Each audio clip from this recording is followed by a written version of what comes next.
Para você que gosta de automobilismo, chegando com mais uma edição do Primeiro Stint. Essa aqui recebendo o piloto jornalista Cássio Cortes para falar com a gente um pouco sobre esse grande prêmio de Miami, as expectativas de futuro da Fórmula 1, muita coisa acontecendo dentro das pistas e também nos bastidores. Beleza, meu? Tudo certo? Salve, salve. Sempre uma satisfação participar aqui do Primeiro Stint. Show, tamo junto, cara. E uma corrida finalmente com um desfecho diferente, né? Lando Norris, Lando No Wins, finalmente quebrando essa barreira aí.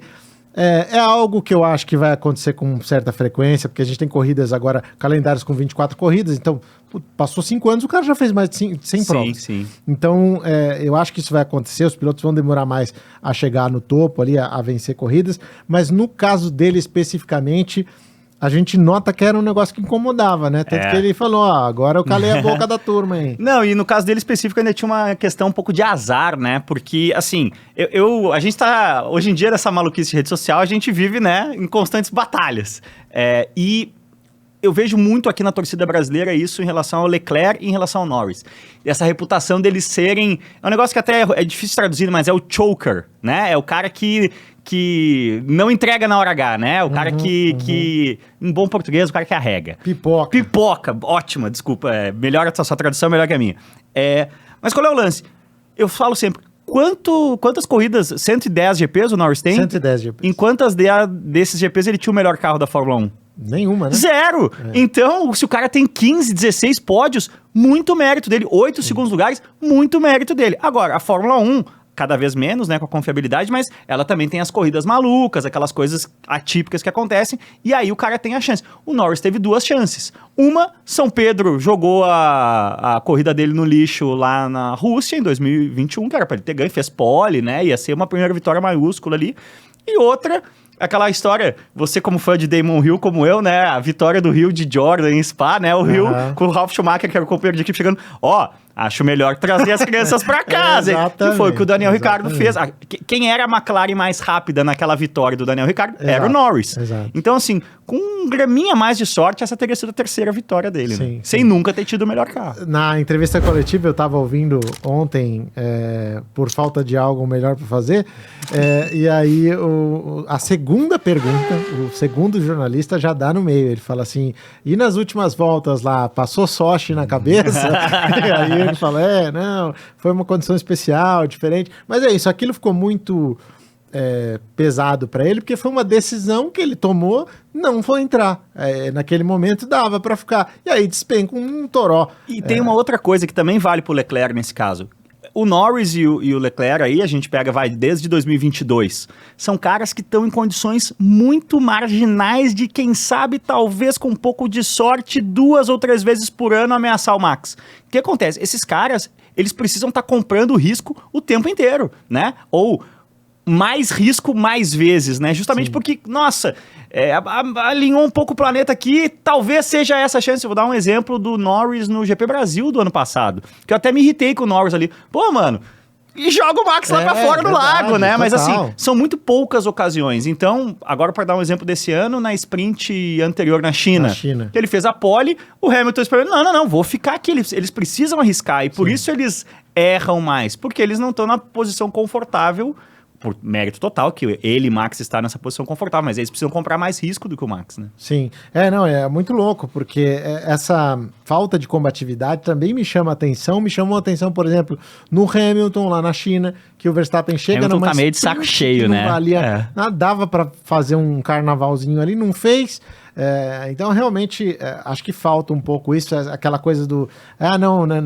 nós não estamos correndo com o Max, estamos correndo com o Zezinho de Almeida. Não, tá correndo com o Max também. Principalmente em sprint, né? Exato, em sprint, que dá pra segurar a gente. Olha o que a Haas fez aí, né? A sprint, ela é um instinto, cara. Se você aguentar 4, 5 voltas ali, você segura o cara. É isso.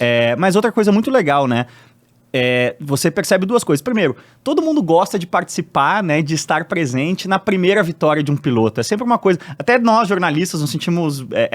um feel-good story, né?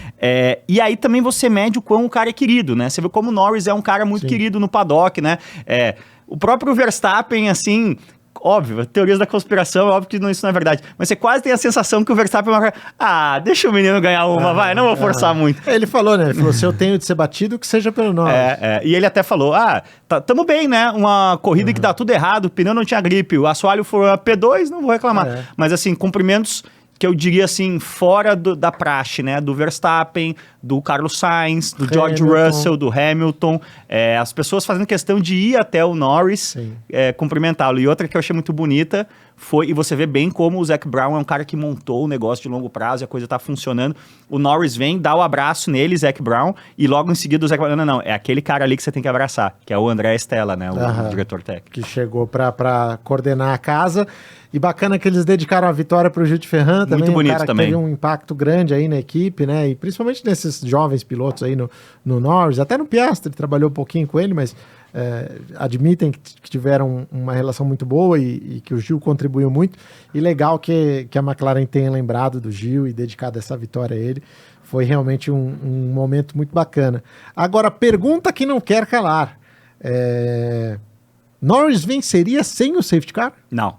Não, porque é questão de track positioning mesmo, né? De posicionamento na pista. E tem uma particularidade desses carros com efeito solo que ajuda a explicar também, porque a gente já viu períodos aí de dominação, né? A gente tá acostumado, dominação do Schumacher, dominação do Vettel, dominação do Hamilton. E não era essa coisa implacável, 95% de vitórias como o Max fez ano passado. Um dos motivos é justamente nesse carro do efeito solo, o cara que tá atrás consome muito pneu. Então, se você conseguir ser o carro da frente,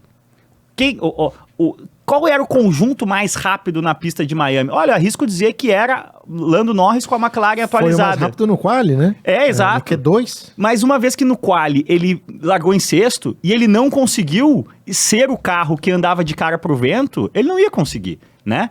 Uma vez que a circunstância do safety car colocou ele como carro de cara pro vento, ele abriu 7 segundos. Eu tava vendo até o Mark Hughes, né, um jornalista... E guardou os pneus até esse ponto. Esse é o ponto. Fundamental. Exato, mas esse é o ponto. O cara que ali ele se beneficiou da troca, né? Mas eu digo assim, ele tava fazendo um cálculo. O Mark Hughes é um jornalista da antiga, né? E vai muito na questão do dado, assim. Ele estima que é um delta de mais ou menos 4 décimos. Se você tem um carro 2 décimos mais rápido, você precisa estar na frente do carro. Vamos usar nomes aqui, fica mais fácil. Digamos que o Norris fosse 2 décimos mais rápido do que o Verstappen. Se ele estiver atrás, ele é 2 décimos mais lento. É um delta de 4 décimos entre você estar na frente e estar atrás. Entendeu? Então, assim, para você ter a garantia de que você consegue vir de trás e ganhar a posição primeira na pista puro, assim, você tem que ser 4 décimos por volta mais rápido do que os outros carros, entendeu? Se você for menos do que 4, você não consegue passar. O Verstappen fez isso ano passado lá mesmo. Exato. Né? Largou em nono. Mas ali era um gap de 1 segundo, né? Era um gap de 1 segundo. E ali a gente começou a ver também que não era só a Red Bull. Era a Red Bull do Verstappen, né? Sim. Ali ele destruiu o psicológico do Pérez Foi isso aí. Foi campeão. Foi isso aí. O Verstappen foi campeão do ano passado na etapa de Miami. Também acho. Foi o nocaute do Pérez, tanto que o Pérez não voltou mais a fazer pole position, não voltou mais a ganhar a corrida e estamos aguardando. Realmente... quem tá guiando demais, falando, sai da frente que eu quero passar, eu mereço essa vaga, Yuki Tsunoda, que a gente sabe que não vai ter a vaga. Cara, eu vou te dizer, Tsunoda pra mim, um dos 3 destaques desse ano. Também acho, cara. É um cara que demorou pra ascender dentro da Fórmula 1, mas veio muito forte e a turma até elogiou bastante o Ricardo pelo desempenho na classificação sprint e na corrida sprint. Eu me lembro, a gente tem o supermotor entre as atividades e fui perguntado sobre isso lá no programa e falei, gente, velocidade pura nunca faltou para o Ricardo, ele é capaz de fazer isso. No México, ano passado, ele andou rápido. O problema é consistência e não deu outra. Chegou a classificação, Tsunoda na frente e ele eliminado no Q1 ainda. O Ricardo sempre foi um piloto meio da moda antiga, assim, um piloto meio romântico, uma coisa James Hunt, tentar pegar meio Mansell, para citar os exemplos assim, o cara que senta e acelera. Ele nunca foi muito bom do lado técnico e tal. Eu tenho a sensação que o Ricardo, desde que chegou na McLaren, e aí a gente vem com esses anos de McLaren, e aí a ida pra Red Bull como piloto reserva, em que tem o famoso teste de Silverstone, que ele senta e faz o mesmo tempo do Max, e aí agora, nesses AlphaTauri você viu que o nome mudou oficial, agora é V-Carb, né? V-Carb. Não é mais RB. Mas assim, e aí, nesses anos aí de AlphaTauri e V-Carb, esse eletrocardiograma. O meu ponto é, a sensação que eu tenho é que faz 4 anos que o Ricciardo, que como a gente falou, ganhou um GP de McLaren em Monza, ele não sabe. Quando ele é rápido, ele não sabe por quê. Exato. E quando ele é lento, ele não sabe por quê. E se você não souber, aquela história, para saber por que você perdeu, você precisa saber por que você ganhou. E ele não tá sabendo nem quando as coisas vão bem, por quê. Então, ele tá meio que num mato sem cachorro, né? Eu vou dar nome aos bois aqui, acompanhando as lives do site motorsport.com, com o Ricardo Penteado, engenheiro da Renault, que trabalhou há muito tempo. Daniel Ricardo Penteado. Desculpa, foi Às ruim. vezes o Ricardo está penteado, às vezes não. Mas o Ricardo Penteado, engenheiro Sim, da grande Renault, cara, se já você ainda entrevistamos não parou de ver o algumas vídeo, ele conta algumas histórias muito engraçadas, muito boas. Por exemplo, ele fala que quando o Kubica veio da BMW para a Renault, eles sentaram para aquela reunião, né, para aquele briefing, para entender o que o cara gosta, o que o cara não gosta, o que a outra equipe tinha de interessante que ele acha que pode contribuir. E foi uma reunião que era para durar 1 hora, durou 3 horas. O Kubica era esse cara muito técnico, né? E aí ele falou que quando o Ricardo chegou da Red Bull, eles foram ter essa mesma reunião, expectativas lá no alto, né? Durou 20 minutos a reunião de 1 hora. Porque o Ricardo não tinha o que oferecer. O Ricardo Penteado sempre fica muito claro que ele não é um grande... Ele não se impressionou tanto assim de trabalhar com o Daniel Ricciardo, né? E é legal ter esse feedback dos caras que estão lá e no quanto serviu pro trabalho do cara. Não tá dizendo que o Ricardo é pior que o Kubica, em nenhum momento isso tá diferente. Mas assim, a questão técnica... o Ricardo realmente deve. E às vezes você estando numa equipe lá do fundo, isso cobra um preço maior do que você estando na Red Bull. E a gente vê como a Fórmula 1 é um mundo muito maluco, né? E o mundo é redondo e as coisas são implacáveis. O ano, né? Foi 1 ou 2 anos, acho que 1 ano, do Ricardo com o Hülkenberg na Renault. O Ricardo ali meio que acaba com a carreira do Hülkenberg, né? Que é um cara técnico. Que é um cara técnico, mas olha só que interessante, né? Agora para 2026, o Hülkenberg vai sentar num carro de fábrica da Audi com 36 anos. Tipo, Hülkenberg foi um dos primeiros... Quem foram aí? Vamos lá. Primeiras movimentações da Silly Season para 2025, né? Os caras mais valorizados. Hamilton para Ferrari. Que mais a gente teve? A segunda grande movimentação de piloto é essa, né? O segundo... Alonso renovou na Aston.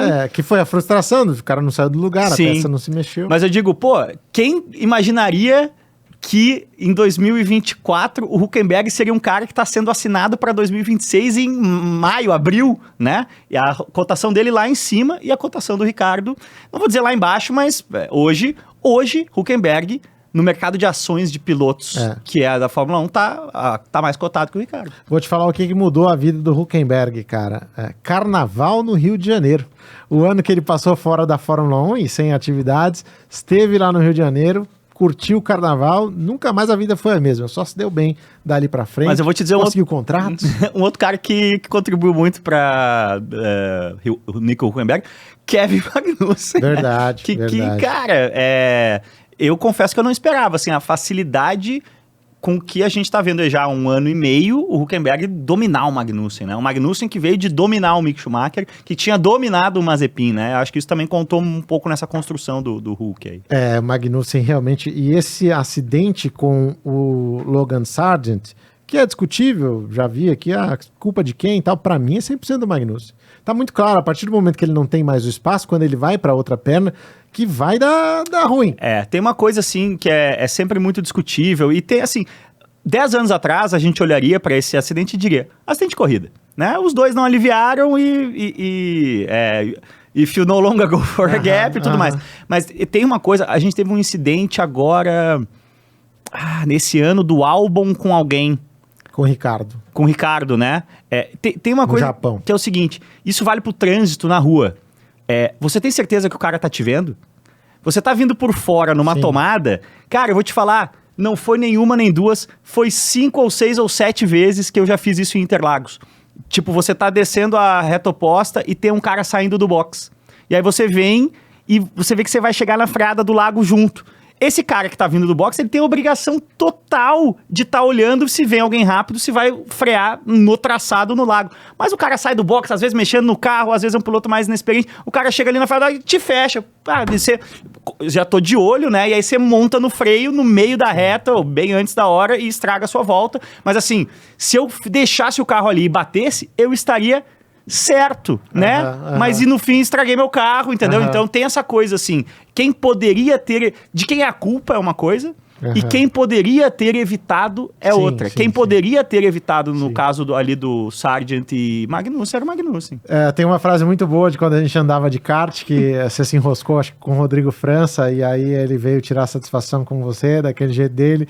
Aí você falou, olha, independente do que eu tenha feito, quem tem de zelar pela sua segurança é você. Mas posso te falar... Você viu que eu tô meio... Tira o pé, cara. Esse Cascortes aí era um piloto mais agressivo. Hoje eu sou um piloto bem conservador. O FIAC te trouxe uma experiência que foi boa pros carros depois. Porque na FIAC eu era o Norris, eu era o Leclerc, eu precisava ganhar, verdade, não tinha um kart bom, cara. E lutava contra o sistema. Boas histórias. Cara, mas voltando aí à Fórmula 1, Norris vence e o Piastri fica para trás, cara. O Piastri, você pega a tabela de pontos agora, ele tem metade dos pontos do Piastri, do Norris. O ano passado também foi assim. O quanto uma ascensão do Norris pode cobrar do Piastri? Você acha que ele tá blindado? Eu acho que ele tá blindadaço, assim. Eu acho que se o Piastri fosse brasileiro, a imprensa tava empolvorosa, porque ele não teve o carro upgradeado, né? Também dizia-se coisa de 2 décimos mais lento o carro do Piastri. Agora, em condições normais de temperatura e pressão, se não dá aquele safety ali, o Piastri terminava em quarto e o Norris em quinto, sexto, né? Sim. O safety car inverteu as duas McLarens, basicamente. Foi o time muito ruim pro Piastri e muito bom pro Norris. De novo, né, naquela corrida da Inglaterra também, que eles andaram bem o ano passado, o safety car também não foi bom pro Piastri, né, acabou tirando do pódio. O que é interessante, assim, da gente tentar ler nas entrelinhas, que é a graça do nosso trabalho, né, é porque que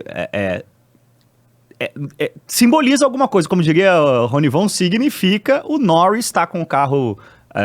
como é que a gente chama? Atualizado antes do Piastri, né? Numa equipe como a McLaren, faz muito tempo que a gente não vê nas equipes grandes, nesse final de semana o Verstappen tem uma asa nova que o Pérez não tem, né? Me dá depõe um pouco contra a McLaren como equipe grande, que ela tá cada vez mais se credenciando a voltar a ser, e depõe um pouco contra o Piastri nessa batalha aí de influência interna dentro da equipe, né? Sim, a gente vê muito na Aston Martin, né? O Stroll tem, o Alonso não tem, chega na próxima, costuma acontecer. Agora, falando em Aston Martin, me chama um ponto aí que eu acho que é o que lidera todas as questões da Fórmula 1 no momento, porque a gente está falando simplesmente do maior campeão da história da Fórmula 1. E o maior campeão da história da Fórmula 1 não é o Hamilton, não é o Schumacher, é o Adrian Newey. 25 títulos mundiais de pilotos e construtores, esse cara tá no mercado.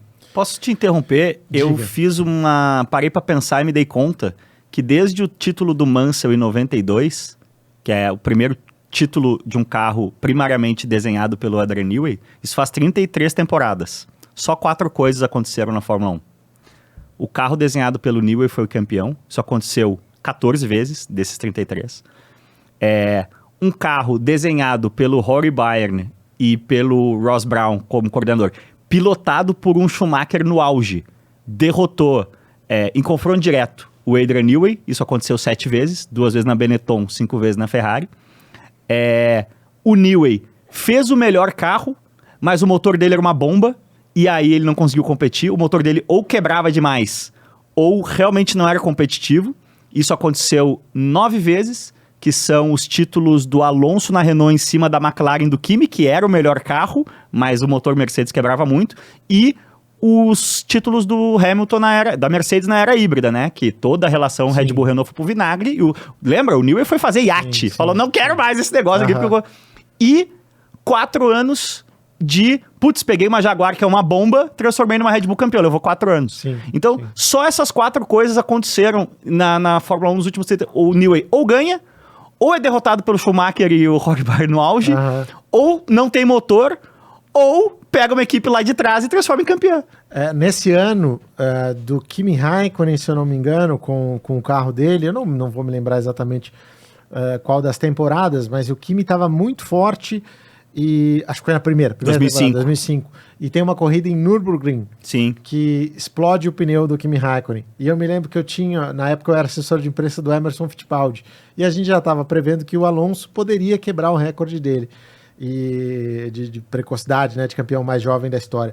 E logo depois, isso foi no domingo, na terça-feira a gente teve essa reunião, e a gente entrou na sala, e o Emerson estava lá na mesa dele e falou assim: agora com esse pneu do Kimi, acho que o meu recorde já era. Né? Porque de fato, tinha uma boa possibilidade do Raikkonen ganhar aquele campeonato. O Raikkonen fez mais poles e tal. Sim. O carro mais rápido, mais vezes naquele ano, foi a McLaren.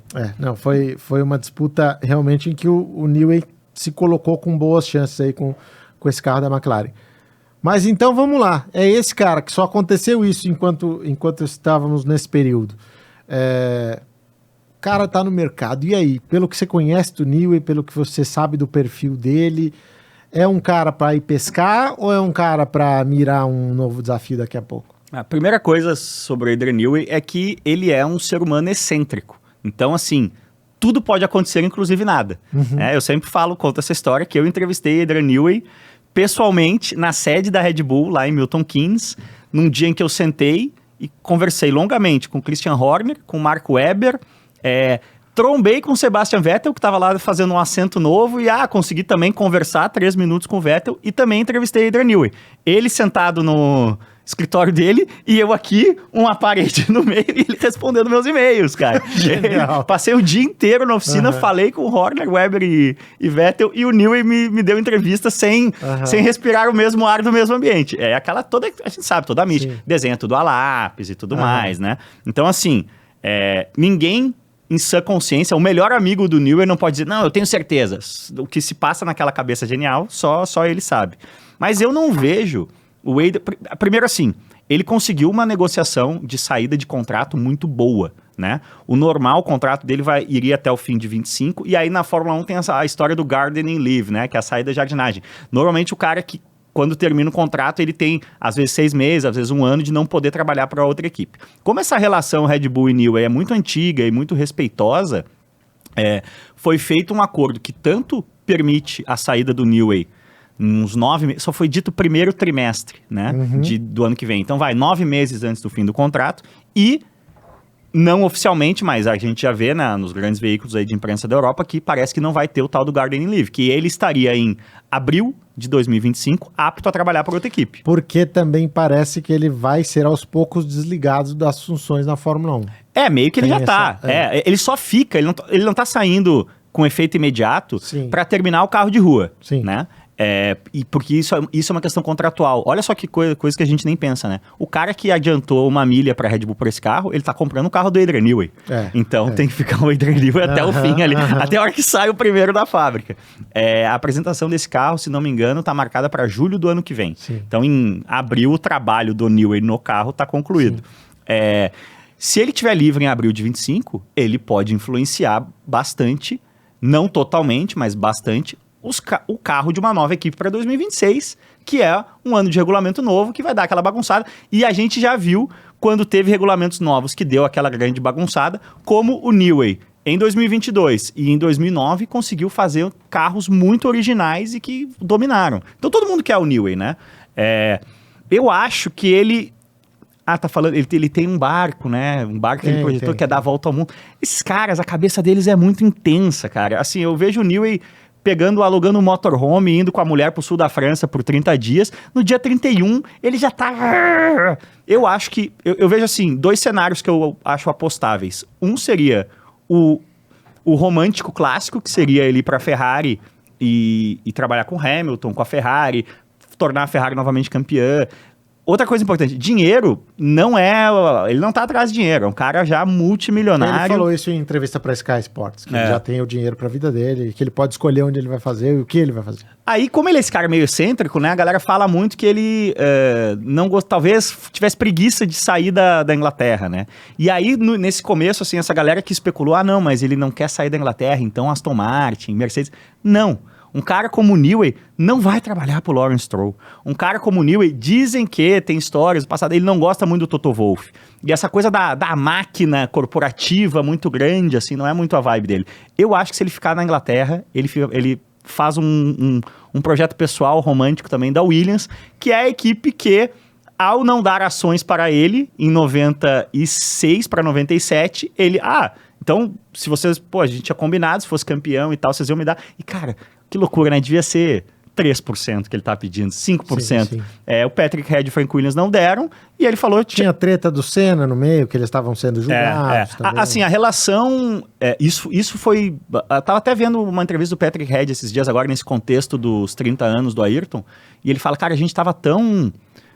bagunçado psicologicamente, esse negócio do processo jurídico na Itália estava tomando tanto tempo, que assim, hoje olhando para trás, impensável a gente não ter protestado a Benetton do Schumacher em todas aquelas corridas, cara. Mas você vê como abalou. A relação... Tudo isso está no livro dele, né? O How to Build a Car, que eu acho que não tem em português ainda, uma pena, mas você encontra aí para comprar na internet. Eu acho que a relação também no livro fica claro, né? Começa a fraturar quando o Newey passou a se ver como um igual ali ao Frank e ao Patrick, ele era tratado assim, mas eles 2, 3 vezes, uma delas claras é a contratação do Frentzen, né? Sim. Mas já vinha de antes, aquela coisa de trazer o Mansell de volta. Estava em contrato que ele tinha que ser consultado. Exato. E não foi. E ele não foi 2 ou 3 vezes, não foi uma só, não foi, foi mal na próxima, entendeu? Eu acho que uma é aquela volta do Mansell, já depois da morte do Ayrton, é uma, e aqui realmente sela o caixão é a contratação do Frentzen. E pra mim faz todo sentido, porque não é ego não, é assim, o cara é da parte técnica ali do carro, é ele que desenha, então ele sabe se esse piloto tem uma característica que casa ou não. E outra, como é que foi qual foi o resultado que deu a volta do Mansell na Williams, qual foi o resultado que deu o Frentzen na Williams? Tava certo ali. Exatamente. Bom, então, na tua opinião, ele volta. Em algum momento ele volta. Ele volta. Assim, também não dá pra descartar ele de fato velejar um ano e voltar, né? Sim. É o que eu acho que vai acontecer, porque a gente teve a declaração do Helmut Marko, que, claro, você sempre analisa com cuidado, mas ele falou até de uma estafa, né, de uma crise ali de ansiedade do Newey. Então, isso é um claro indício de que o cara precisa de um tempo fora, né? Precisa descansar a cabeça. Mas é que eu acho que esse tempo fora dele vai ser como agora. Vai ser agora. Como foi o do Ricardo naqueles 6 meses, como o próprio Hamilton falou. Te lembra que o Hamilton, antes da pandemia, ele dizia, não, eu tô burned out, a galera, não, o Hamilton vai ser celebridade, influencer, não sei o quê. Eu achava que ele ia parar. Ele fala, a pandemia, aqueles 5, 6 meses de espera ali entre o fim da temporada de 2019 até a temporada abreviada de 20, ele falou, não, aquilo ali foi onde eu me resetei. É isso, esses caras muito intensos, o reset deles é 3 meses, não é 2 anos, entendeu? É isso. Cara, falamos do Newey, que é o nome quente do mercado aí para a questão técnica. Temos o outro nome quente no mercado para trás do volante, que é o Carlos Sainz Jr. O que esse cara vai fazer da vida? Porque me parece que a Audi já não está com muita paciência de esperar o que ele vai decidir, e a Mercedes parece que também não. Parece que está tocando a vida. Então, periga ele se ver sem nada. Não, eu não acredito nesse risco. Eu acho que a gente está em maio, eu acho que até junho a gente vai ver um anúncio do Sainz na Audi. Porque o Sainz, ele está apostando em muitas variáveis do quebra-cabeça para não... Ele já tem a proposta da Audi, dizem que é uma proposta muito lucrativa do ponto de vista financeiro e que dá a ele um negócio que ele nunca teve, né? Que é, não, você é o nosso cara. A gente vai construir a equipe em torno de você. Depois que confirma o Hülkenberg, veterano de companheiro, melhor ainda, né? Saiba, ali não realmente você é o cara. Mas ele não assinou ainda. Se eu não me engano, eles andaram juntos no finalzinho na Renault ali. Acho que o Sainz fez algumas corridas. É possível. Não, tem que dar essa pescada. E vou te falar, eu tenho até a sensação de que o Hulk botou o Sainz no bolso nessas 4, 5 corridas aí. Aqui no nosso HD externo. Mas o lance, assim, o Sainz, ele tá... a gente tem que pensar sempre com a cabeça do piloto, que tem essa questão da minha carreira é limitada, eu preciso maximizar meus resultados. Hoje o Sainz está no 2º melhor carro da Fórmula 1, que foi chutado contra a vontade dele ali. Para onde ele olha? Pro melhor carro. O melhor carro é a Red Bull, que tá essa bagunça toda, Newey saindo. Aí, olha a segurança que você tem. Um Christian Horner almoça com você e fala, não, Carlos, você é o cara. Eu quero você aqui, tô alinhando aqui com o financeiro, com o jurídico e tudo mais. Aí você, beleza, aperta a mão do Horner ali, dali a 40 dias, Horner demitido, preso por assédio, sei lá. Você não sabe. Então, assim, o Sainz, ele tem essa espera de ver o que vai acontecer na bagunça da Red Bull, porque a bagunça da Red Bull abriu a possibilidade, inclusive, de uma teórica ida do Verstappen para a Mercedes, né? A primeira grande cadeira que foi aberta nesse processo é a cadeira do Hamilton na Mercedes quando ele vai para a Ferrari. Ao mesmo tempo, o Sainz também... beleza, eu tenho o segundo carro, o primeiro não tem lugar, onde mais tem? Bom, o terceiro carro hoje, pode dizer que é a McLaren, mas assim, a terceira força da Fórmula 1 em capacidade hoje é a Mercedes. Tem lugar pra mim ali? Precisa ver se eles não vão conseguir o Verstappen. E, tipo, ele é o ficha 2 ou 3 na Red Bull, ficha 2 ou 3 na Mercedes. E por que não assinou ainda? Porque ele ainda acha que... cara, a Sauber foi uma equipe que perdeu 3 ou 4 etapas esse ano, porque não conseguia fazer uma porca que levasse menos de 30 segundos no pit stop. É um passo para trás muito grande, né? Então ele tá tentando evitar a Audi a todo custo, mas eu acho que, justamente pelo que você tá falando, né? O Alonso ali já fechou um lugar. As peças do quebra-cabeça começam a se fechar. E é isso, você não pode correr o risco de, na dança das cadeiras... Eu tenho certeza, assim, deve ter um target, um deadline, aliás, da Audi. Você tem que nos dar a resposta até o dia 14 de junho, meia-noite do dia 13, e o Sainz... beleza, vamos aí. Até porque a Audi precisa de um nome que valide essa participação, né? Então, que não é o Hülkenberg. É legal, um bom piloto e tal, mas precisa de um cara que já venceu corrida, que já mostrou que pode brigar lá na frente. Hulk e Sainz fizeram não só as últimas corridas de 17 juntos, como também a temporada de 18 juntos, e você está certo, Nico Hülkenberg foi melhor. Ele terminou a temporada em 7º e o Carlos Sainz foi o 10º colocado. Diferença boa de pontos, 69 a 53. Você vê, né? Se eu te falar, cara, esse cara foi 7º colocado na temporada de 2018. Quantos pódios ele tem? É uma maluquice, é uma anomalia estatística. Deixa eu ver aquilo, né? Exato. Mas é isso também, eu vejo as pessoas muito apegadas nisso, né? Tipo, o cara não tem pódio. Cara, tem tanto bagre que tem pódio. E que diferença faz? O Lance Stroll tem uns 80. Não, 80 não, mas tem uns 4 ou 5. Exato. Tem pole. Mas eu quero te dizer o seguinte, volta ao que eu falei do Norris. Quantos pódios tem o Hülkenberg? Quantas vezes ele teve um dos 2 melhores carros do grid, né? Porque para você ter pódios regulares, você precisa estar... 3 melhor, porque às vezes é mais bem aproximado. Quantas vezes ele teve numa das 3 melhores equipes do grid? Nenhuma. Agora, cometeu alguns erros, né? Dá pra ter ganho, dá pra ter sido segundinho no Brasil de Force India aquela vez, né? A grande estatística que meio que depõe contra o Hulk é que ele foi companheiro do Sérgio Pérez 1 ou 2 anos na Force India, e o Pérez fez 4 pódios e ele nenhum, né? Mas era aquele momento que o Pérez fazia aquela mágica de pop-up. O Pérez com a Pink Mercedes foi 4º ou 5º no campeonato, né? Então, assim, de fato, teve um ano que eles tinham ali o 4º melhor carro e o Pérez tirou o máximo desse carro, tanto que causou uma vaga na Red Bull, e ele, Hulk, é ali que é realmente o último ano dele, né? Dali que ele vai pra porta da rua na Fórmula 1. E é isso, é um cara que já venceu o Alemã, é um cara que tem um currículo realmente impressionante, campeão da Fórmula 2, GP2, né? O currículo de categoria de base dele é equivalente ao desses caras que agora a gente badala tanto, Norris, Piastri, caras que... Norris não, desculpa, Piastri, Leclerc, Russell, caras que vieram ganhando tudo, agora o Kimi Antonelli, né?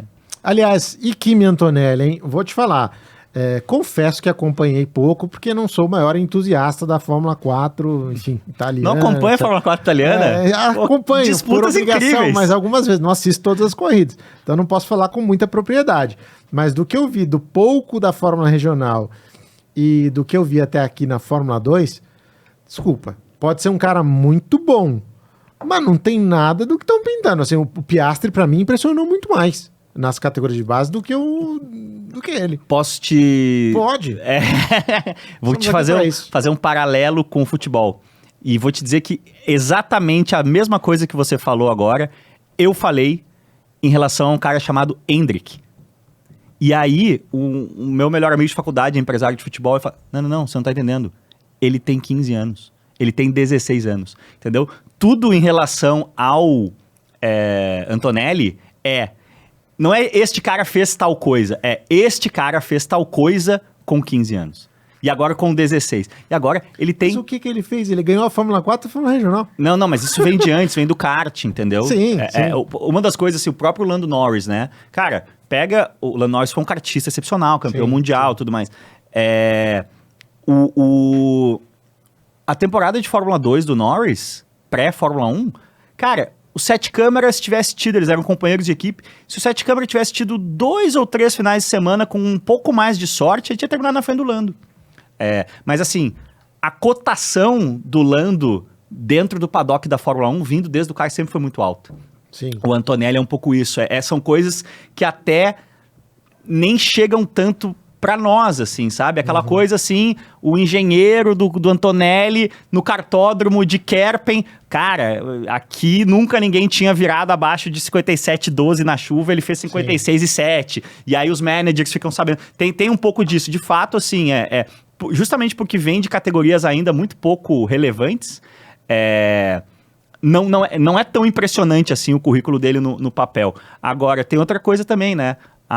O carro da Fórmula 2 mexeu bastante esse ano e o carro da Prema, a Prema não se acertou muito bem. Caiu um pouco, então, mas o Berman tá andando na frente. Não, tá andando na frente, mas assim, nos testes pré-temporada eles eram 17º e 18º. Não tá sendo um ano como seria para a Prema naturalmente. Mas é isso, eu respeito muito também o que vem dos pares. Quando você ouve um piloto dizer que o outro piloto é fora de série, ele é fora de série, não tem o que discutir. E eu já ouvi isso dos pares do Antonelli, tipo, esse cara é brabo. Como eu ouvia o Collet falar do Piastri, por exemplo. A Fórmula 1, cara, no fim das contas, ela é uma Stock Car evoluidinha, assim. É uma bolinha muito pequena. Então, assim, essas reputações, elas se cara, são o quê? Quem são os tomadores de decisão da Fórmula 1? Não só chefe de equipe, mas pega os grandes chefes de equipe, os grandes managers, os grandes pilotos, né? Porque se o Verstappen fala, eu não quero fulano ele é um tomador de decisão de piloto, né? Ele pesa muito a opinião dele em relação a quem vai ser o companheiro dele. Mas quantos caras são? 25? 20, né? É muito pouca gente, assim. Então, é isso. É para você conquistar o coração dessas 20 pessoas, e no caso do Antonelli, a gente vê claramente que tem um medo da Mercedes, do Toto Wolff, Perdê-lo. Como perdeu o Verstappen, né? Eles tinham a faca e o queijo na mão para ter o Verstappen, e a Red Bull roubou o Verstappen em cima da hora, porque não, eu consigo... O Antonelli não pode estrear na Fórmula 1 ainda por causa do Verstappen, né? Porque a Red Bull, não, eu boto o cara de 17 anos, eu tenho 2 equipes, tenho uma equipe de piloto jovem, e é assim que a Red Bull roubou o Verstappen da Mercedes. Por isso que a Williams tá perguntando aí, dá pra tirar a superlicença com 17 aí pro moleque? Aqui, um outro detalhe, né? Aqui no Brasil, você só pode correr de carros a partir dos 16 anos. Mas você pode correr no ano em que você completa 16 anos. Então você pode correr com 15. O Verstappen, quando estreou, ele tinha 17 e ia fazer 17 naquele ano mesmo. Fez 17 naquele ano. Ou tinha acabado de fazer 17, enfim. Eu acho que esse lance de ser no mesmo ano que você vai completar, talvez ajude aí num argumento para que o Antonelli e é muito mais lógico, né? Antes, enfim. Tem que ser no ano que você completa 18. Isso aí. Senão o cara que faz aniversário em janeiro consegue fazer a temporada, e o de dezembro não. Exatamente. Agora, só para concluir o que eu estava falando, respeito muito a opinião dos pares do cara e acho que elas são muito mais relevantes do que qualquer coisa que eu possa falar. Mas eu não posso discordar de mim mesmo. Eu não acho tudo isso. E tudo bem, eu não acho. Vamos ver, talvez seja. Mas eu não acho que seja o cara. Talvez esse corte seja um corte... Vai me destruir. Que é muito famoso, uma coluna do Vianney Carlet, grande jornalista gaúcho já falecido, que naquele Inter ali que foi campeão mundial em cima do Barcelona, ele fez uma coluna que era... Tyson ou Messi, qual é melhor? O tempo dirá. O tempo disse. O tempo disse, Tyson, claro, muito superior. No boxe. Embora alguns não admitam. Cara, vida nas pistas, como é que tá? Você tá lá na Gold Classic? Gold Classic e HB20 Cup, né? Que é o paulista. Estamos com essas 2 etapas aí, mas aquela história, né? A gente tá sempre acelerando para contar uma história boa, então surgem convites. comecei a participar da etapa passada da Fórmula Evolution, categoria muito legal aqui do Paulista, formulinha com asa, motor de HB20. Fiz um treino na quinta, deu um P2, sexta-feira caí 39 graus dengue. Então, perdi um final de semana por causa da dengue, mas devo correr ainda na Fórmula Evolution esse ano. Enfim. E na Galaxy que você perdeu uma etapa por motivos de filho. Não, o meu objetivo agora é ser vice-campeão do meu companheiro PH, né? Porque eu não busco mais o PH. Coincidiu com o nascimento do Noah, etapa de Cascavel. Mas tá muito legal e aquela história em relação à pilotagem, é aquela velha comunidade do Orkut que a gente gostava muito. Tô com uns projetos aí, né? Falando, no Brasil, cara, eu sou PGCA, né? A única coisa que eu não sou tecnicamente habilitado, se bem que eu já vi umas pessoas com resultados piores do que eu andando de Stock Car. Então eu acho que hoje em dia aquela coisa da licença master deve estar meio mexida. Mas a única coisa que eu não tenho, né? A gente tá falando de superlicença, é Stock Car. O resto tudo... Basta você encontrar um patrocinador, né? Então, cara, quer ver uma categoria que tem um carisma muito forte e assim, sempre que eu posto alguma coisa de alguma categoria que eu tô correndo, entra um DM. Ô, Cassião, quando é que você vai fazer uma corrida na Truck? Cara... Não descarto, né? É isso. Quanto mais famosa e grande e complexa é a categoria tecnicamente, mais caro é de você fazer a conta fechar. Mas a gente tá sempre aí tentando fazer a conta fechar. É isso, mano. Tá certo. E em mídias, como é que tá o trampo? Cara, siga lá, youtube.com/Cascortes, @Cascortes no Instagram, no TikTok, no Kawaii, tem que estar no Kawaii agora também. Bom pra Kawaii. E também, cara, no audiovisual estamos com uns projetos aí, que a gente ainda não pode falar muita coisa. Temos reunião hoje a respeito. Opa, muito bem. Mas também estamos no aplicativo do Automais aqui na casa, né? Os nossos conteúdos lá. Muito legal o aplicativo do Automais. A ideia é muito boa e você vai ficar sabendo dos detalhes em breve, mas chega para revolucionar. É uma ideia muito bacana e que reúne toda essa comunidade aí de criadores de conteúdo do segmento automotivo. E vou dar um spoiler. Legaliza e legitimiza um negócio que é feito de forma muito bagunçada na internet automotiva brasileira há muito tempo. É verdade. Cara, obrigado pela tua participação e nos vemos aí nas pistas e em breve aqui em mais uma edição do Primeiro Stint. Pô, grande satisfação. Valeu, galera. É isso. Se você gostou desse conteúdo, deixe seu like. Se você gostou, compartilhe, inscreva-se no canal e principalmente participe com a gente aí nos comentários. Concordou, discordou? Só escrever aí que a gente troca essa ideia, tá bom? Da minha parte, um grande abraço e até a próxima. Tchau!